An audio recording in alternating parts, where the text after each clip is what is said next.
भाई उम्मीद है आप तमाम लोग खैरियत से होंगे।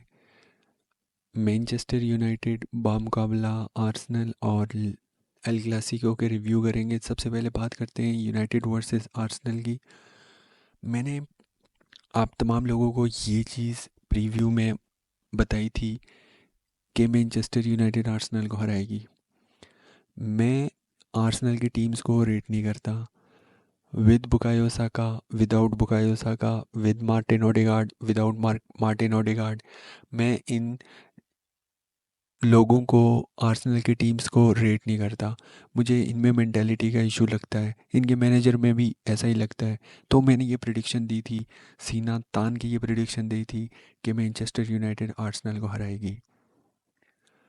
और दूसरी प्रिडिक्शन मैंने ये दी थी कि ब्रूनो फर्नांडिस बड़े मैच का बड़ा खिलाड़ी है और वो गोल करेगा, और उसने गोल किया। उसके अलावा मैच पे अगर हम तफसील से बात करें ठंडे मिजाज के साथ, तो ये दो हाफ्स की गेम थी। पहला हाफ दोनों टीमें काफ़ी पैसिव खेली हैं। आर्सेनल के पास 60% पोजीशन था। एमोरिम की टीम्स के साथ आप ये चीज़ रिलेट करते हो कि ये बॉल रख के खेलती हैं, बट इस मैच में एमोरिम ने बॉल दी आर्सेनल को, और विदाउट द बॉल एक स्ट्रक्चर में रह के विदाउट द बॉल कंट्रोल किया। और जो कि स्टैटिस्टिक्स में भी नज़र आया कि 60% बॉल आर्सेनल के पास होने के बावजूद भी वो कोई ऐसा कोई गोल स्कोरिंग अपॉर्चुनिटी क्रिएट नहीं कर सके। फर्स्ट हाफ में इतना एनालाइज करने के लिए नहीं था। रेफरी रेफरी उसके बारे में बात करनी बनती है। ब्रूनो फर्नांडिस के ऊपर जो फाउल हुआ वो कार्ड था, वो नहीं दिया। ब्रूनो फर्नांडिस ने एहतजाज किया और एहतजाज करने पे डिसेंट का कार्ड दे दिया। डेगो डेलो का जो फर्स्ट येलो कार्ड था वो येलो कार्ड नहीं बनता था, बहुत ज़्यादा सॉफ्ट था। और जो सेकंड येलो कार्ड था जिस पे उसको रेड रेड हुआ, और वो उसमें कोई कांटेक्ट हुआ ही नहीं प्लेयर का डेगो डेलो के साथ, और वो कार्ड दे दिया। तीसरी जो बात, लीचा को इसने काट दिया, द बुचर लीचा, उसको काट दिया इसने, और उसने बॉल जीती और उसी को गाड़ दे दिया। सो रेफरिंग डिसीजंस क्वेश्चनेबल थे। यूनाइटेड ने एक ब्रेक पे एलेजेंड्रो गर्नाचो, इसकी तारीफ़ करनी चाहिए, आज के मैच में बेहतर खेला। जितना इसके एट्रीब्यूट्स हैं उस लिहाज से ये बेहतर खेला, और जाके इसने असिस्ट दिया ब्रूनो को, और ब्रूनो की क्लास फिनिश थी, ब्रूनो की क्लास फिनिश थी। और वो बॉल बाउंस करती हुई आ रही थी और उसको गोल करना, ये एक class class class class player की निशानी है।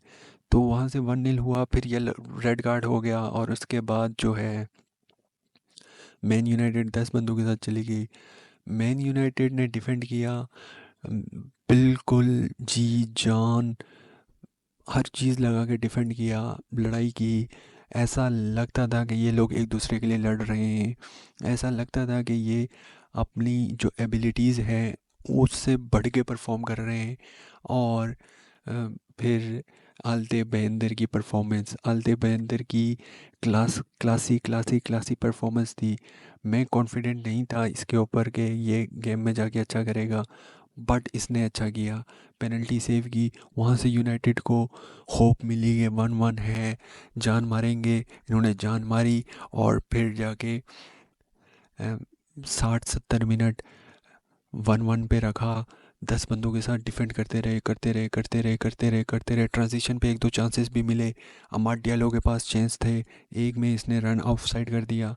जोशुआ ज़िरक्ज़ी की बॉल बहुत क्लासी बॉल थी, और उस पर ऑफ साइड रन निकल गया, उसको कंट्रोल करना चाहिए था। फिर डाइंग, जो नॉर्मल टाइम था उसके डाइंग मिनट्स में ब्रूनो फर्नांडिस ने एक बॉल डाली बॉक्स में, वहाँ पे इसने रन नहीं बनाया, वहाँ पे इसको रन बनाना चाहिए था, और हम मैच वहाँ पे फिनिश कर सकते थे। ब्रेक्स में चांसेस मिल रहे थे, गोल नहीं किए।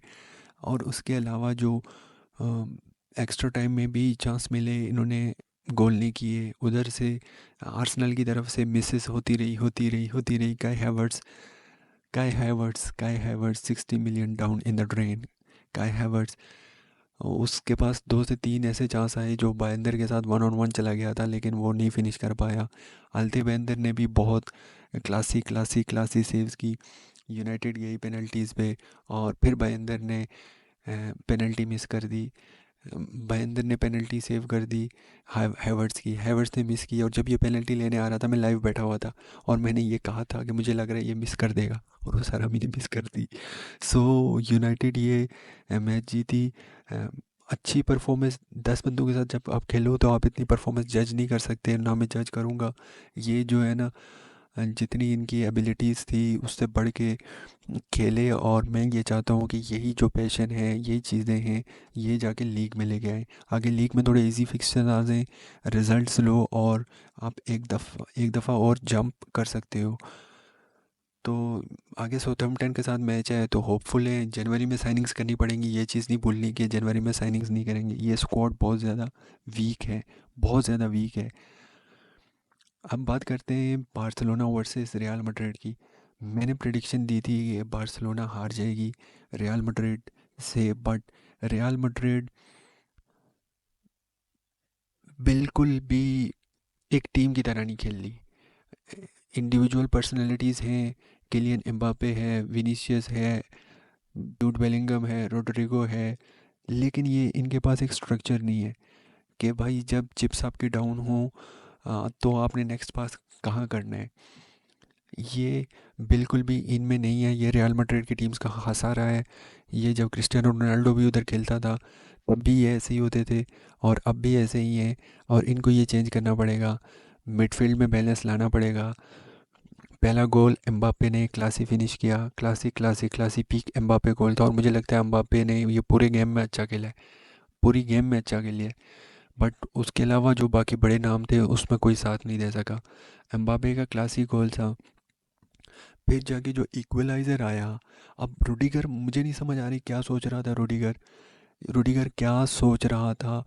वो रॉबर्ट लेवेंडोस्की अक्सर डीप जाता है बॉल पिकअप करने के लिए, होल्ड अप करने के लिए, और फिर पीछे बॉल छोड़ता है।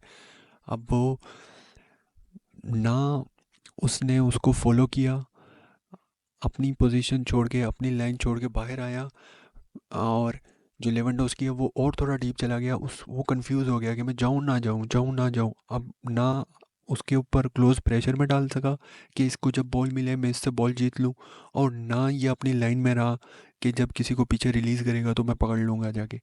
आउट ऑफ पोजीशन, रुडिगर बिल्कुल डिफेंडिंग समझ में नहीं आई। रियल मैड्रिड की प्रॉब्लम है बैलेंस, और रियल मैड्रिड की प्रॉब्लम है स्क्वाड डेफिशिएंसीज। अब स्क्वाड डेफिशिएंसीज कैसे हैं, इसकी प्राइम एग्जांपल उनका लेफ्ट बैक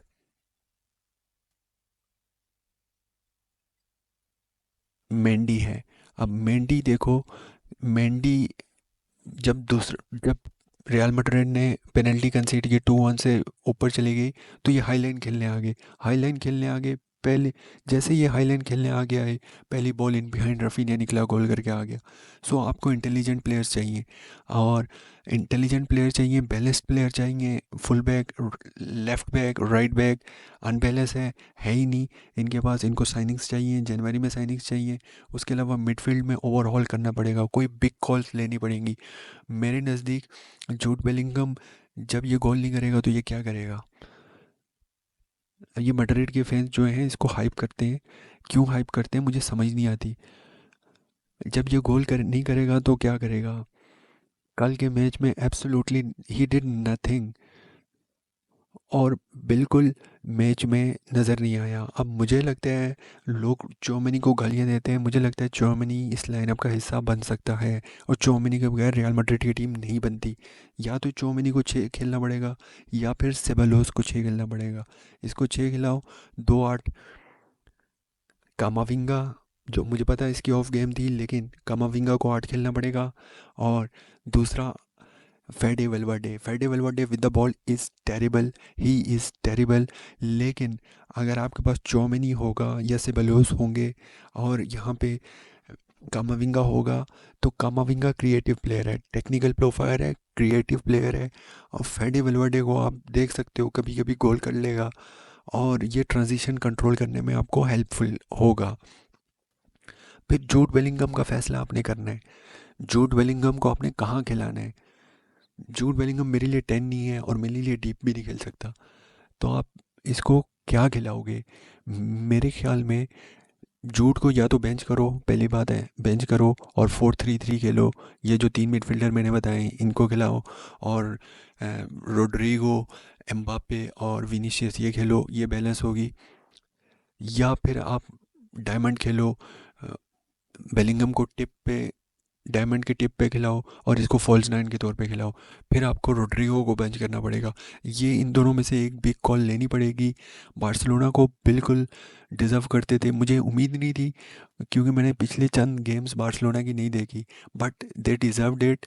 और लमीन यमाल, पाओ कुबारसी वंडरफुल खेले, वंडरफुल खेले, मिडफील्ड में भी अच्छा खेले, एक एक बॉल से पूरी पूरी मैड्रिड को खोल रहे थे।